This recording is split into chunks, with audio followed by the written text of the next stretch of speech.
like to talk to you about our workshop on the skills of preaching. We all want our team members to be able to preach the Word of God with confidence, clarity and enthusiasm, and under the anointing of the Holy Spirit.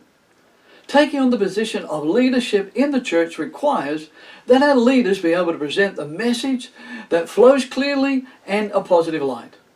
My workshop on the skills of preaching gives some very practical guidelines on how your team members can accomplish this, such as taking a passage of Scripture and developing a dynamic title, as well as an introduction that will not only arrest the listener's attention, but draw their audience into the message. Breaking the passage of Scripture down to 3 points, with the use of such tools as commentaries.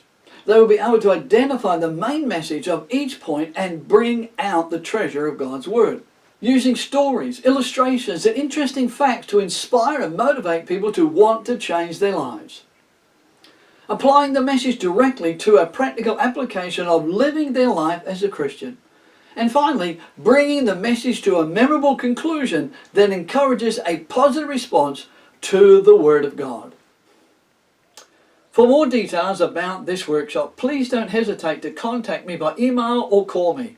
I'm happy to discuss with you how this workshop can be held in your church or conducted by Zoom. Thank you for listening.